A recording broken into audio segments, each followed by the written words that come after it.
I don't mind getting some blowback this morning over the Granny Basher thing. At least, we're covering the story and we're treating it seriously because it should be treated seriously. And what happened nearly a year ago in Albert Park was the result of a lot of misdeeds by a lot of people we should trust to be constructive in our society. The mainstream media whipped that crowd into a frenzy. They made false claims about the nature of Kelly J. Keane, a.k.a. Posey Parker. Our government tried to exclude her from coming here on the most spurious of grounds. She was turned over at customs by a clearly politically motivated and non-biased customs service.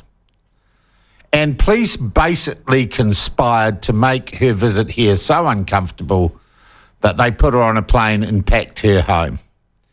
Police also failed to carry out their duties and prevent the violence at Albert Park that day. Chanel Lal, friend of the Labor government, friend of Kiwi Bank, incited the crowd. Journalists like Tova O'Brien went along to take part. The Green Party said they went there to fight. Gosh, Marama Davidson was wearing body armour when she was hit by the mysterious Harley Davidson. And a 20-year-old young man ends up on the front line of that, and a 71-year-old grandmother. No, he's not innocent. He threw the punch. But how do we work through this? Well, the whole Posey Parker incident was a very dark day for free speech and freedom of thought in New Zealand. And as I said at the time, its repercussions would be felt for years to come. One group that's reacted pretty strongly and has a very clear view on the non-sentencing yesterday of the Albert Park Granny Basher is the Free Speech Union.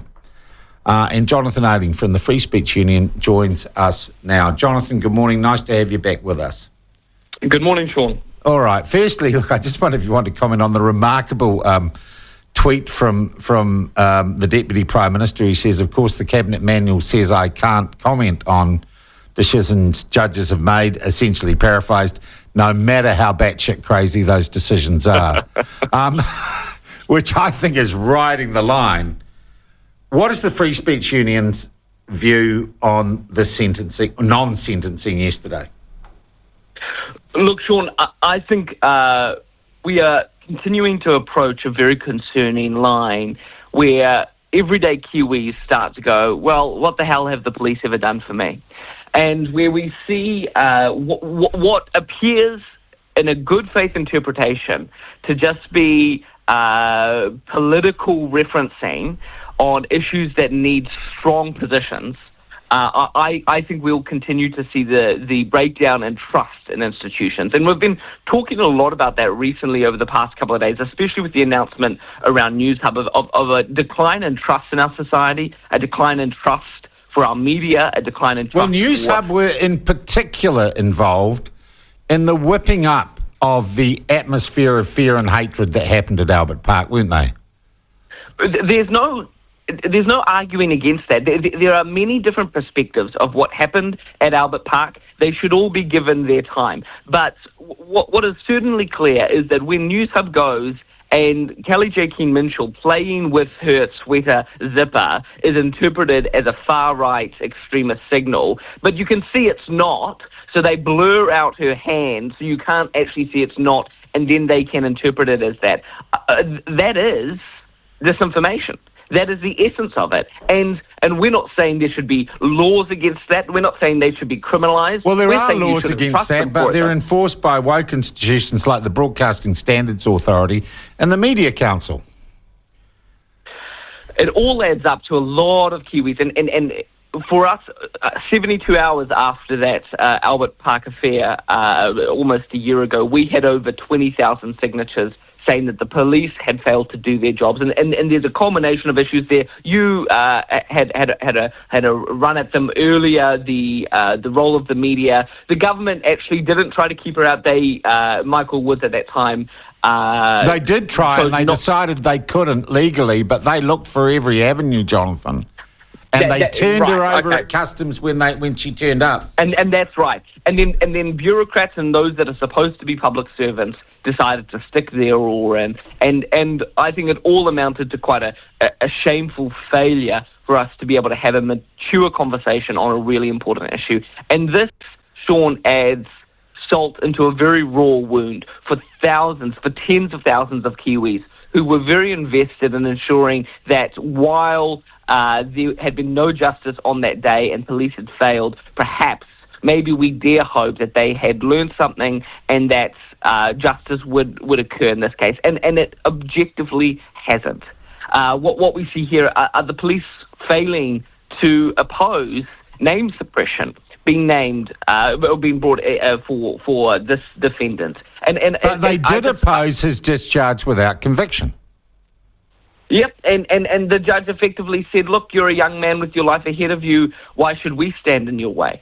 Well, Sean, if because you punched the crap out of a 71-year-old woman.